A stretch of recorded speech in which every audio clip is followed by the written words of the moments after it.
Olá, estudantes, tudo bem? Como vocês estão? Então, bem-vindos à nossa terceira aula.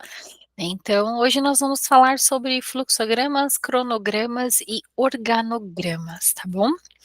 Vou compartilhar minha tela aqui com vocês e bora lá para a nossa aula.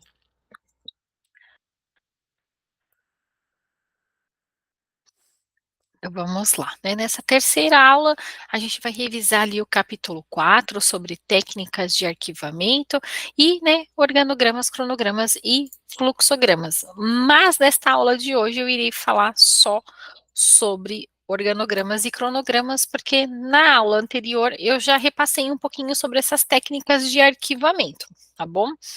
Então vamos lá. Sabemos, né, que diversos processos atravessam as organizações, né? E para que tenha o bom funcionamento dela, a gente tem alguns sistemas de gestão que nos auxiliam nisso. E esses métodos, né, são alinhados, né, e só podem ser utilizados por toda a equipe, independente ali da sua seção dentro da empresa, tá bom? E aí, são o quê? São os organogramas, os fluxogramas e os cronogramas, tá bom? Então, o organograma, ele é uma representação visual da estrutura organizacional da empresa, né? Então, o organograma, ele vai servir para quê? Para organizar os níveis, os cargos, os departamentos, né? Então, através ali da quê? Da hierarquia. Então, a gente consegue ver, né, onde fica o diretor, onde que está o estagiário, onde que se encaixa o analista, o assistente, tá bom? O supervisor, gerente. Então, a gente consegue visualizar isso, tá bom?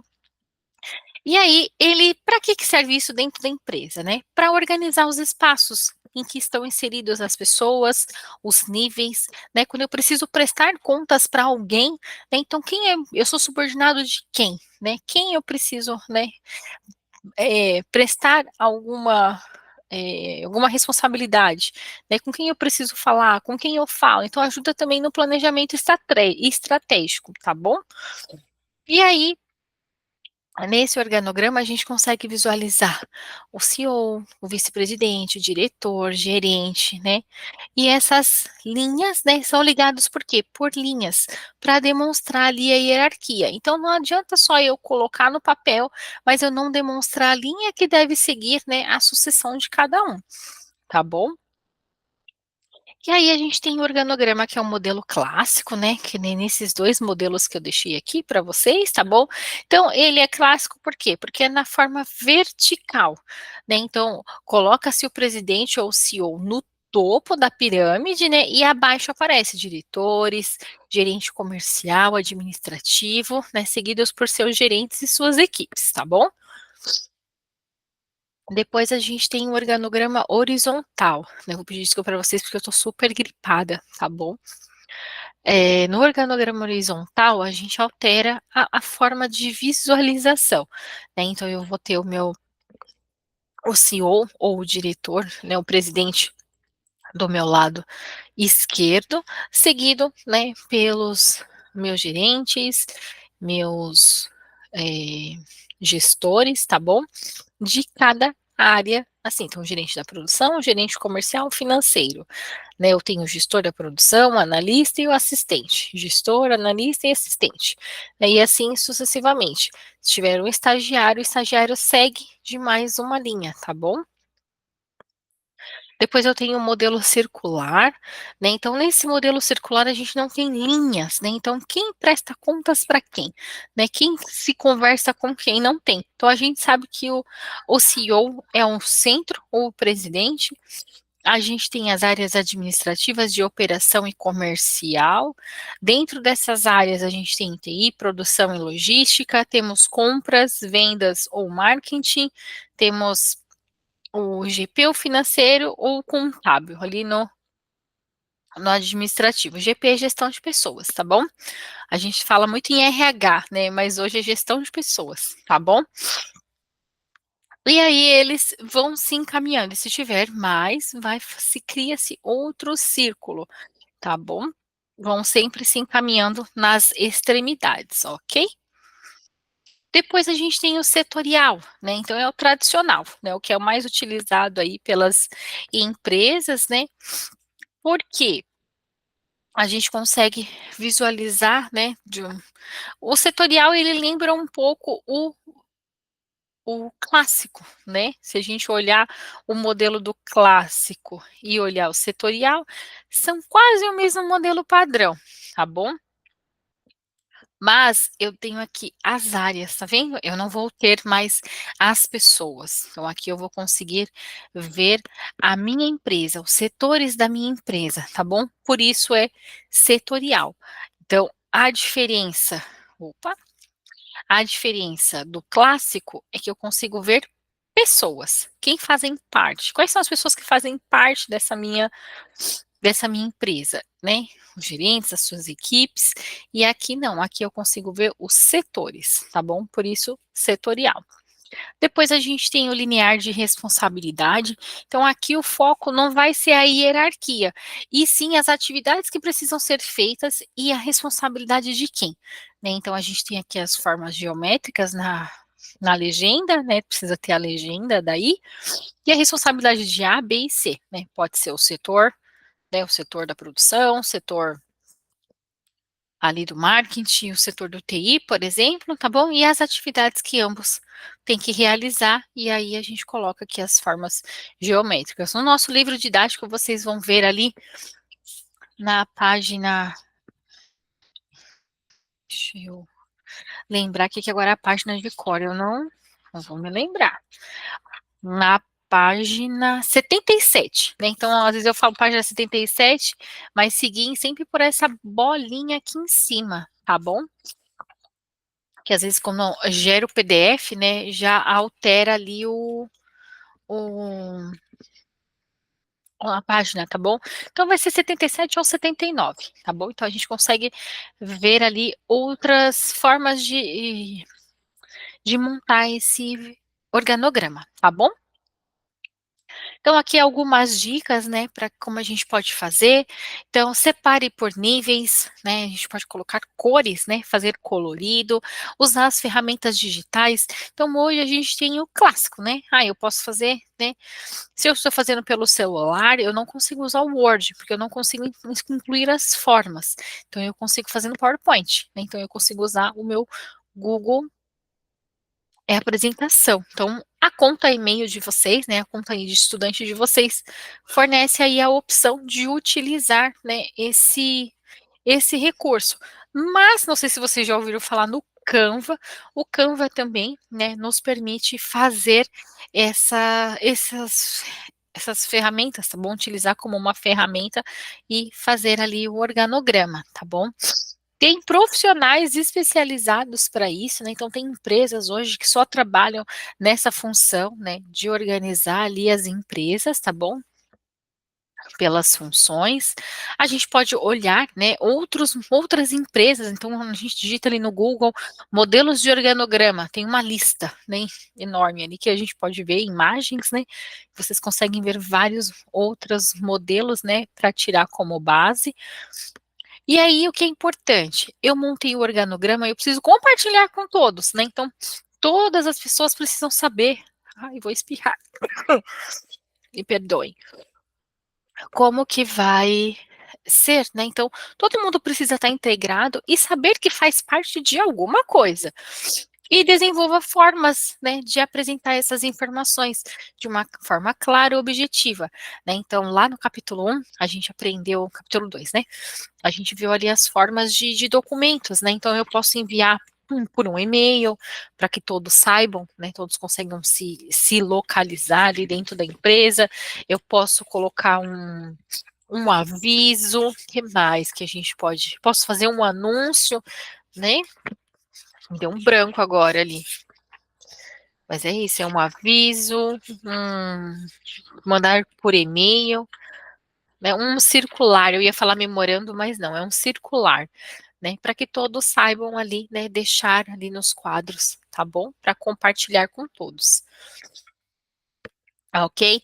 Qualquer dúvida que vocês tiverem sobre organogramas, podem me mandar. Seguindo, a gente vai conversar sobre fluxogramas. Então, fluxograma já é diferente um pouco, né? Então, é a representação gráfica para um determinado processo ou fluxo de trabalho, né? Então, a gente consegue visualizar isso através das formas geométricas, né? Também seguido por setas, né? Então, não vai ser linhas que nem os organogramas, são setas que indicam ali o fluxo, né? Qual é o caminho que deve se seguir, tá bom? E aí, através dessa representação, a gente consegue o quê? Compreender, né, de forma fácil a transição das informações ou os documentos, elementos que participem ali do processo, tá bom? Então, o organograma, ele vai ser, né, para determinar isso, então é o que está dizendo aqui nesse slide, tá bom? E aí, quais são as ferramentas, né, para que nós conseguimos utilizar o fluxograma? Para que que eu vou usar? Para preparação para o aperfeiçoamento de processos, né? Então, o que que eu preciso melhorar dentro do meu processo? Seja o meu processo de trabalho, né? O que que eu posso otimizar ali? Então, eu vou fazer um fluxograma para poder entender o conhecimento da sequência, então eu preciso saber de forma bem clara toda a minha rotina de trabalho para que eu consiga identificar o porquê que não está dando certo, ou onde eu preciso melhorar, tá bom? Documentar isso, então a documentação do processo para análises futuras. Então, se eu sei o meu processo, eu documento isso e fica guardado. Então, através disso, as empresas elas têm aquele manual da qualidade, né? Então é onde elas falam ali da visão, a missão da empresa, né? Ela coloca ali quem são os funcionários, da onde ela veio, como ela surgiu, né? Eu coloco todo a documentação da empresa detalhadamente ali. Então eu consigo utilizar o organograma para dizer quem são os meus setores e quem são os meus funcionários e os meus processos, né? Quais processos eu quero colocar ali, né? Então eu também consigo fazer isso, tá bom? E aí, tendo isso, eu estou dentro das normas, né? Sigo as normas, consigo as certificações, né? Então, as certificações que as empresas mais buscam, né, é a ISO 9000, né? Então, vocês já devem ter ouvido falar, né, sobre a ISO. Então, elas buscam para isso. Então, eu preciso ter toda essa documentação feita ali, né? E para eventuais buscas, tá bom? E o fortalecimento do trabalho em equipe, né? Então, se eu sei o que eu tenho que fazer ali no meu processo, né? Então, não só eu sei, todo mundo que está envolvido sabe. Se um dia eu fico doente, não posso, né, ir trabalhar, outra pessoa que for assumir ali a minha posição, ela consegue desenvolver só de olhar ali no fluxograma, ela sabe o que ela tem que fazer, tá bom? E aí, né, no mundo dos negócios, processo é um conjunto de tarefas relacionadas de forma lógica, levadas em conta para obter um resultado de um negócio definido. Cada processo de negócio tem as suas entradas, os seus processamentos e a sua saída. Então, isso aqui está lá no nosso livro, tá bom? Qual é a minha entrada? É o início. Quais são os processamentos? É tudo que eu tenho que fazer. E a minha saída é o fim, né, já a finalização ali do meu trabalho, o meu processo, ok? E aí a simbologia, né, então vocês vão ver aqui, né, esse retângulo com as bordas arredondadas, ela vai indicar o início ou o fim de um processo. Então toda vez que eu vou iniciar, né, a confecção do fluxograma, essas são as duas primeiras formas que eu tenho que colocar, porque eu vou usar duas, para indicar o início e depois para indicar o final. O meu retângulo vai indicar a atividade que eu preciso executar, tá bom? Então, tudo que eu for fazer, eu vou precisar do retângulo. Então, vários retângulos. O losango é quando eu preciso tomar uma decisão. Por exemplo, tomo ou não um remédio? Se eu tomar um remédio, eu vou melhorar? Ou não, se eu não tomar um remédio, eu vou aguardar para ir no médico, sabe? Então, vai ser sempre dois caminhos, o caminho do sim e o caminho do não. E é muito importante vocês escreverem, sabe, quando vocês montam ali o caminho do sim e o caminho do não, porque tem duas partes. Está sol, voa, praia. Se sim, Então, o que que você vai fazer para ir pra praia? Pegar o guarda-sol, pegar as cadeiras de praia, né, arrumar a toalha e vai pra praia. Se não tá sol, né, não vou pra praia. O que é que eu vou fazer?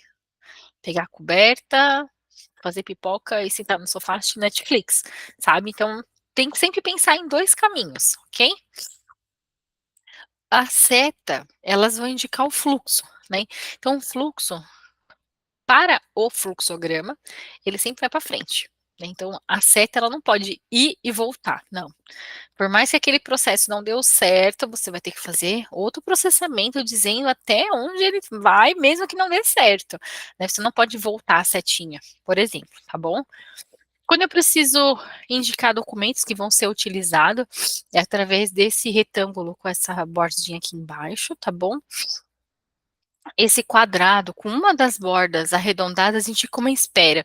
Então, toda vez que algum processo precisa pausar ali, né, e aguardar um momento para continuar, né, então eu vou indicar isso. E quando a montagem do meu fluxograma não cabe na minha folha, então eu vou indicar com um círculo e dentro do círculo eu vou colocar um número. Se é a primeira vez que eu estou inserindo o círculo, então eu vou colocar o número 1. Aí depois eu vou na outra folha, coloco o círculo de novo a partir deste momento aqui que eu não terminei o meu fluxograma e inicio novamente, tá bom? Então essa é a simbologia, né, então eu mostrei para vocês os símbolos e agora é a ação, né, então o início e o fim, né, a tomada de decisão e as ações, que são os meus processamentos, ok?